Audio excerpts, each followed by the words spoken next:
our postmodern age of division, anger, anxiety, and confusion, the most dangerous weapon you have is your own mind. Take control!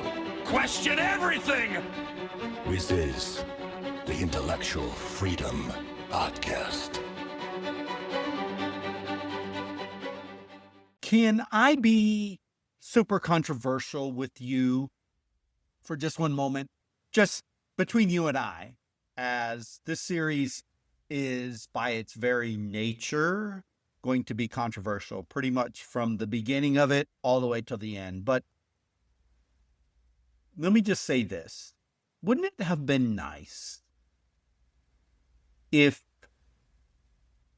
we had truly given democracy like it was actually envisioned in the Constitution a genuine try for more than just a few historical minutes?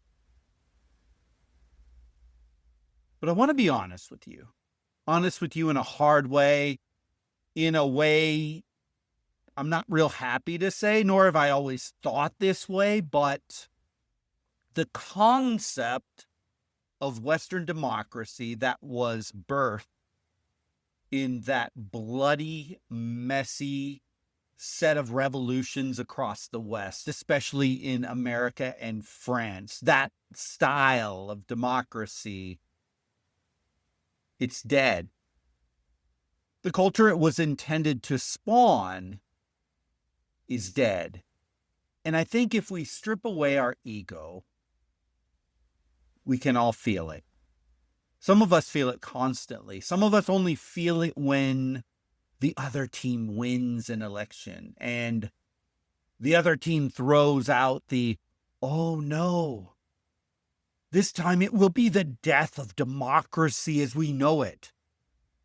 We've both heard it from both sides as we yo-yo back and forth from red to blue, Republican to Democrat, conservative to populist to liberal, and back again. But the one thing we need to come to terms with, sad as it is to say out loud, is that Western culture, our Western culture that was birthed from the Enlightenment ideas and ideals and emerged in the ashes of revolution, it's gone.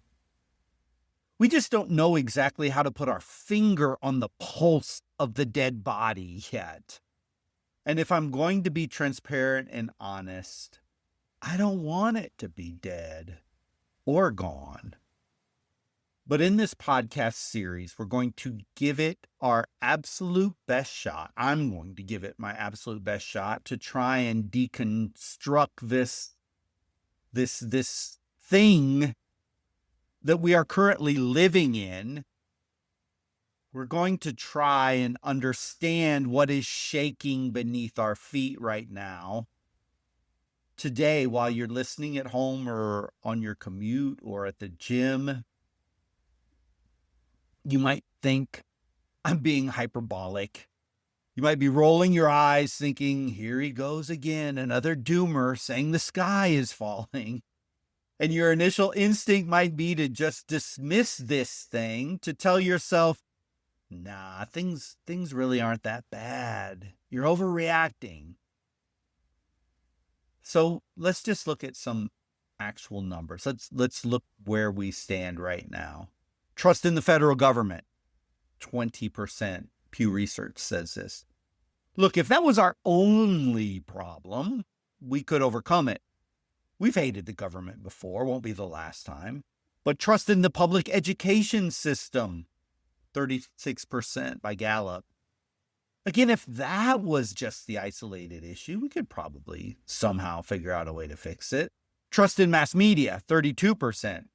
Suppose we could fix that too, or just stop watching cable news, super easy there. Trust in the medical system, 34%. With some brutal financial reforms, we could probably fix that. Trust in the police, 43%. Training, PR, we probably fix that too. Trust in the judicial system and the Supreme Court, 47%. Still not terrible, right? We can reform it. But here's the one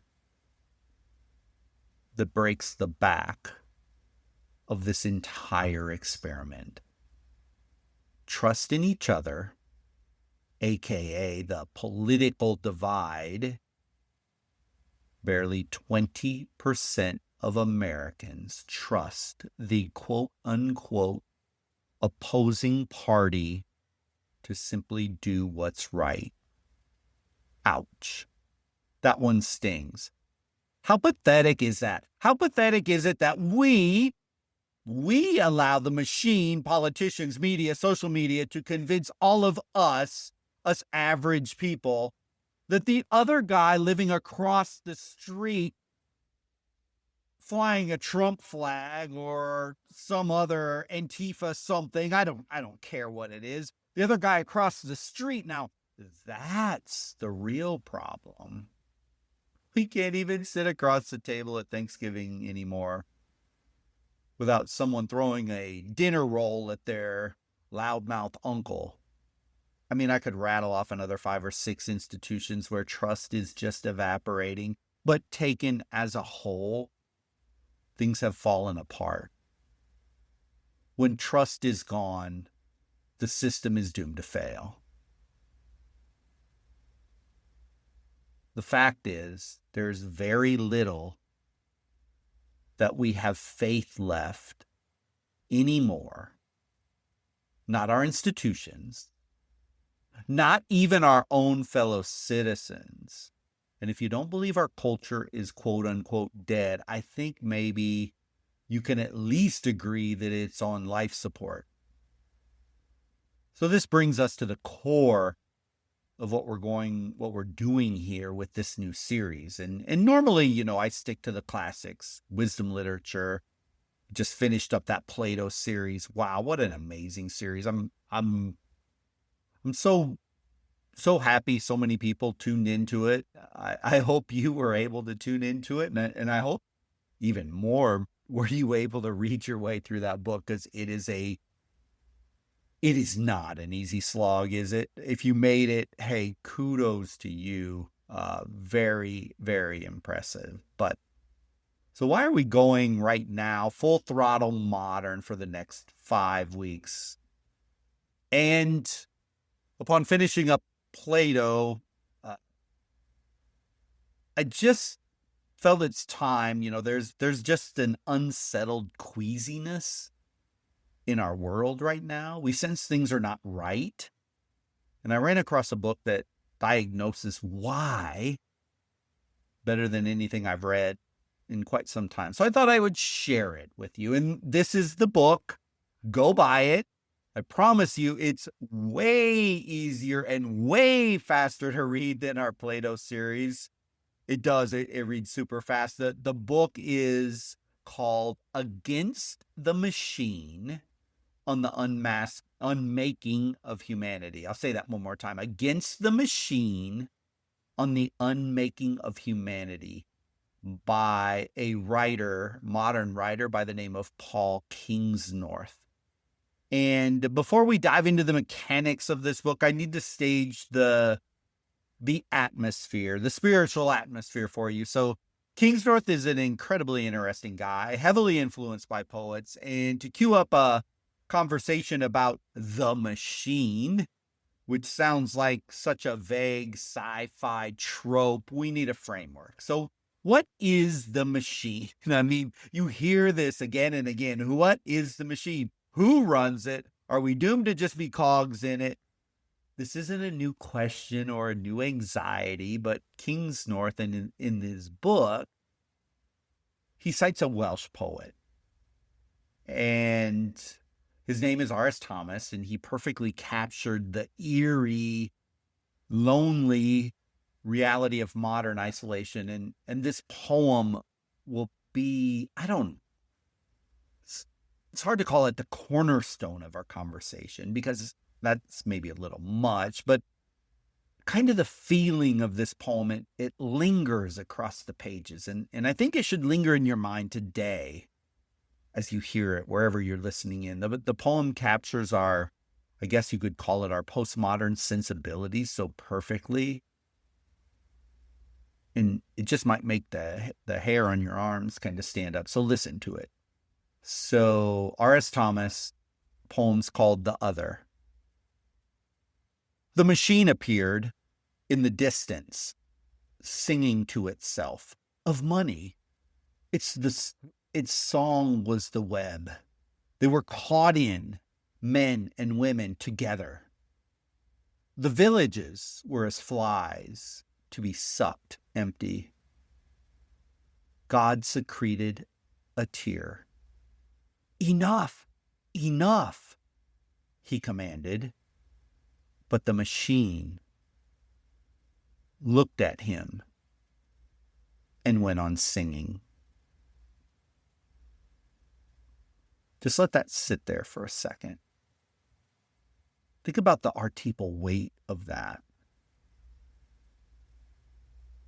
I want to read it one more time because I really want you to dial in, hone in, listen into this.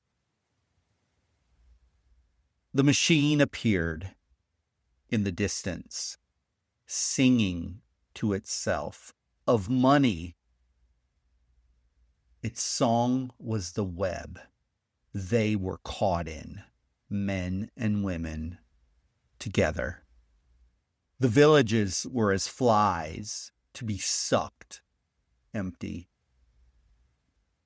God secreted a tear. Enough, enough, he commanded.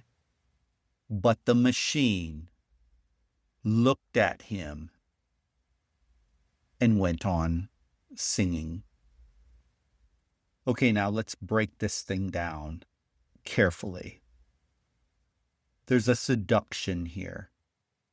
As the machine appeared, singing to itself of money, money, money. Notice one thing here. The machine does not arrive with grinding gears or the destructive roar of a tank. It doesn't kick your door down. It sings. It is seductive. The machine offers convenience, next day delivery, endless dopamine and wealth. But the terrifying part? It's singing to itself. It doesn't actually care about you or me or us. Its only language is extraction. But then comes the entrapment. Its song was the web they were caught in. This is the ultimate tragic illusion of the modern age. We thought, and we still think today, right now, as AI marches forward at breakneck speed, like we're heading towards an unknown, undefinable future, and that we're building tools to set us free, to give us more leisure time, but we're actually just weaving our own cage. The convenience of the smartphone, the algorithm, the globalized economy, that is the web, and it catches all of us. And then we have the parasite. The villages were as flies to be sucked empty. Kingsnorth has a deep, profound love for localism and place, nature, the real world, the one you can touch and feel and breathe in. But the machine cannot tolerate the small, the local, the rooted. It views human communities not as things to be nurtured, but as resources to be mined. It convinces the masses that small towns, small communities they're backwards, they're ignorant, they're silly little places for the peasants. That's the lie the machine teaches. The machine drains the lifeblood out of towns where family, community, faith, togetherness thrive. And it doesn't even necessarily need to be a small town. It could be a community inside of a large city, but the machine despises those type of community connections. It wants nothing more than to suck dry and leave behind hollowed out shells full of people addicted to the grind, addicted to the grid, addicted to the machine. And I think this next part's maybe the toughest one. So the usurpation. As the poem says, God secreted a tear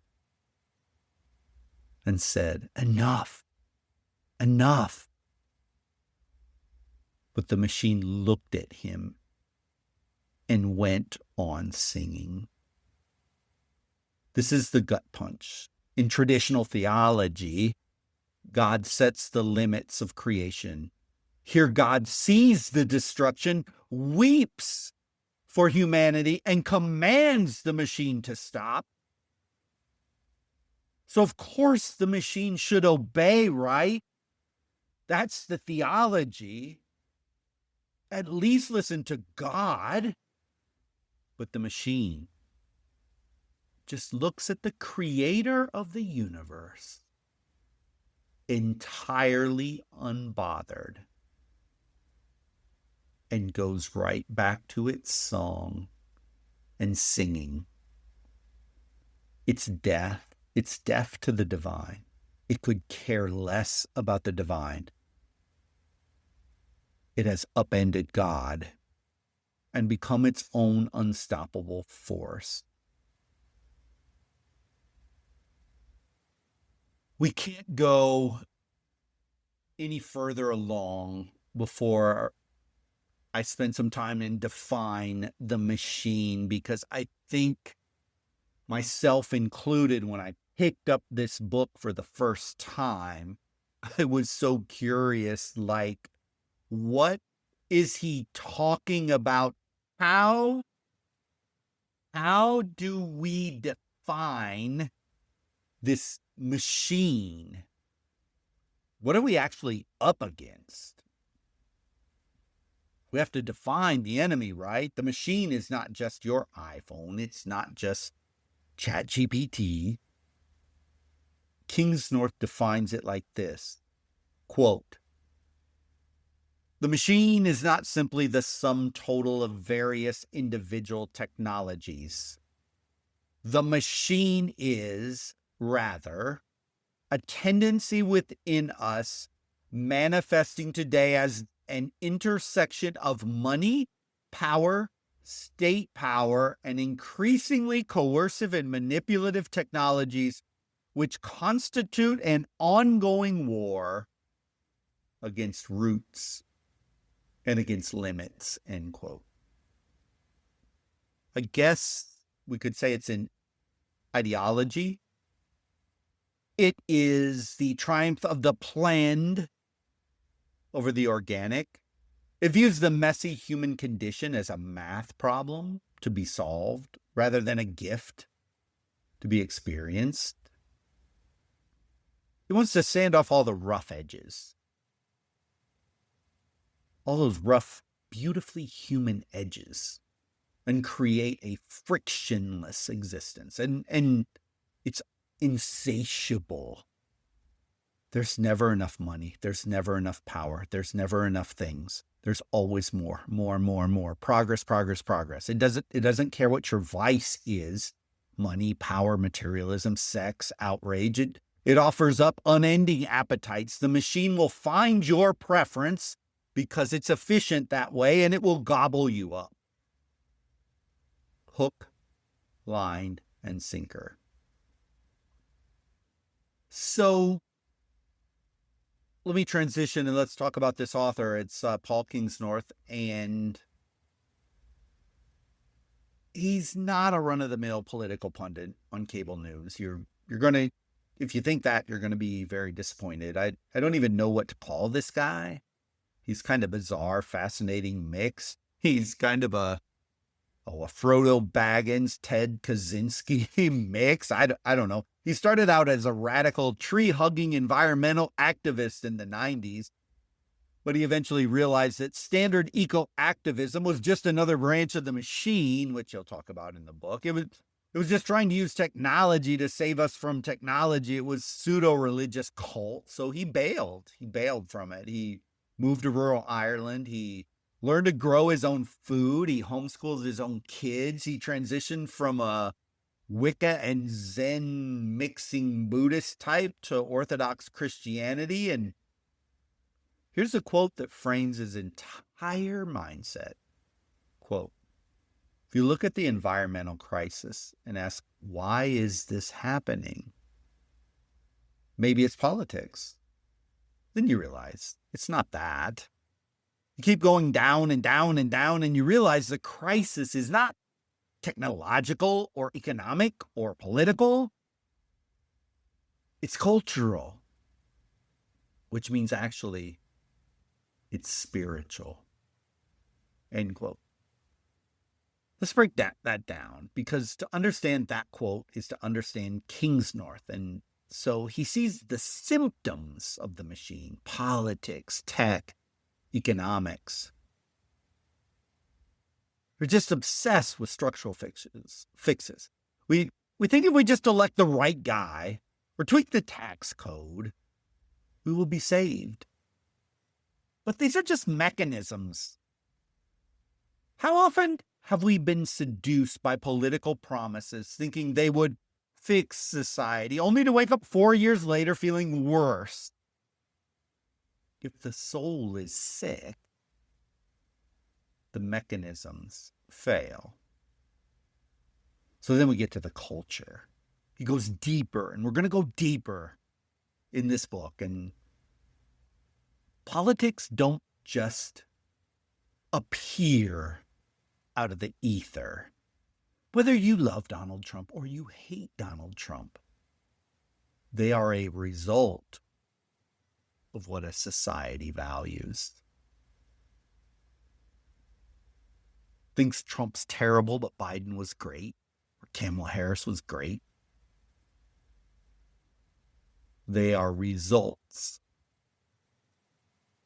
of what a society values. A culture that worships hyper-individualism and endless consumption will inevitably build an extractive economy and a polarized, toxic political system. But even culture doesn't go deep enough for this book, as we're going to read together. We get to a spiritual core. You might be atheist listening in. That does not mean you can't follow through on this,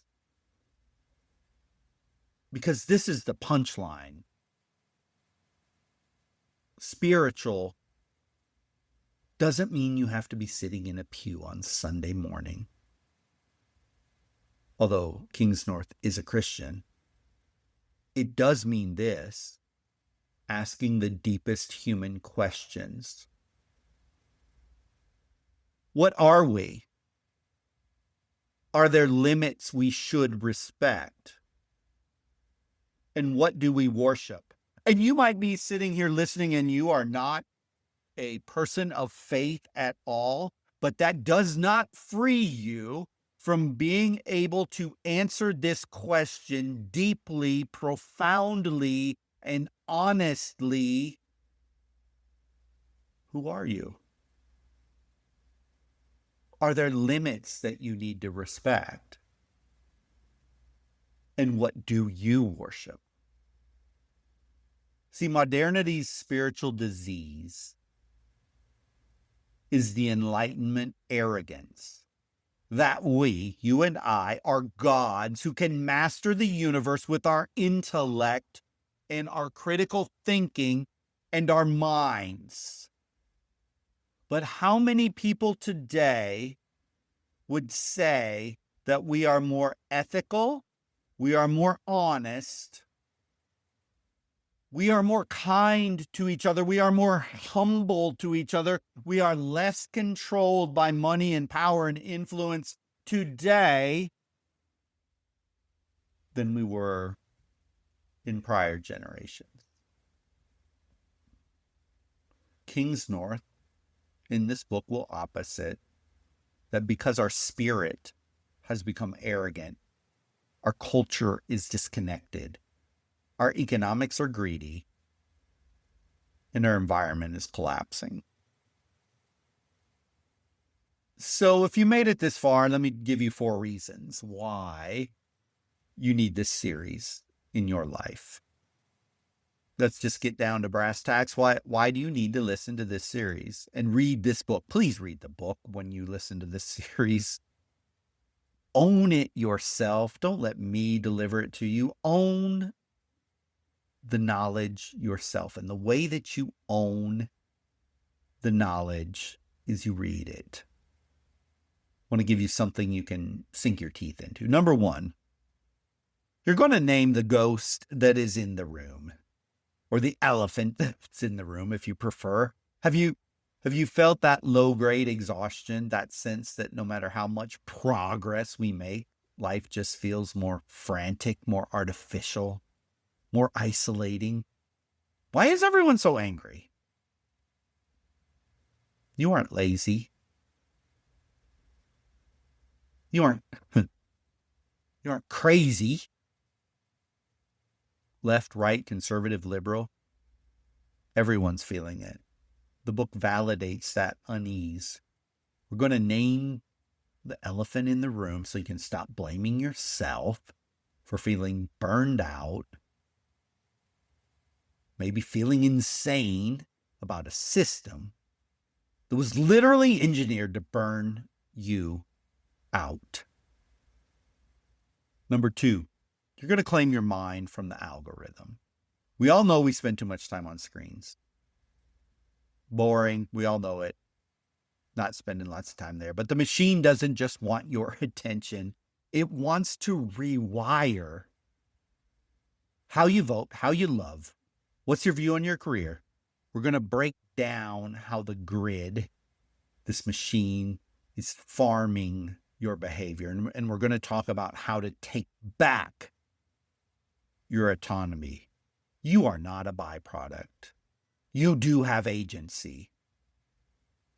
Number 3, we are escaping the exhaustive political circus. By the end of this series, you will never watch a cable news story or hear a politician speak the same way again. I promise you. If you're sick of the hyper-polarized culture wars, where everyone screams and nothing ever gets fixed, this is your exit ramp. Fighting over which politician gets to steer the machine is utterly pointless. If the vehicle itself is driving us off a cliff, so we're going to shift the battleground. We are going to free ourselves intellectually from this circus. And it is a circus. Make no mistake. If you are hardcore left or right, you're part of this circus. You're living it. If you get exhausted by it, you're caught up in it. And I hope that by the end of this, maybe, just maybe, you can free yourself from the insanity that this machine has you trapped in. And that's for both sides. Left, right, blue, red, don't care. It's all the same. Number 4, we're going to build a lifeboat. And this is the most important one. This isn't going to be a 5-week doom scroll. We're going to build an actionable or concrete hope, I guess you would call it. Not that fake YouTube influencer hope. I mean, real hope. You don't have to move to a cabin in the woods or throw your iPhone in the ocean to fight back. We will, and I hope I will give you Kingsnorth's blueprint for technological freedom. Everyday ways you can plant your feet in the ground, invest in your local community, and build a human scale life right exactly where you are today. So think back to those statistics at the beginning of the show. 20% trust in government, 32% trust in media. We we don't trust our institutions. We just don't, because they have become cogs in the machine, and the machine does not care about you. It does not care about me. It definitely does not care about the human soul or humanity. It just sings to itself about money and power and influence. And we have to understand the machine. You have to understand the machine so that you can target it and kill it, or at the very least, subdue it in your life. Because once you do that, a new life of peace and contentment and wisdom and perspective can all emerge. So, we begin next week. There are 4 parts in this book. When you get the book and you look at it, you will see it. We are going to take one part of the book per week. Sometimes there's multiple chapters in each. Well, there's multiple chapters in each section of the book, but we are going to go 4 weeks, 4 parts to the book, and I'm inviting you, I am challenging you to go buy it. Read part 1. join me right back here next week. I am so pumped to start this series as we start dismantling the machine.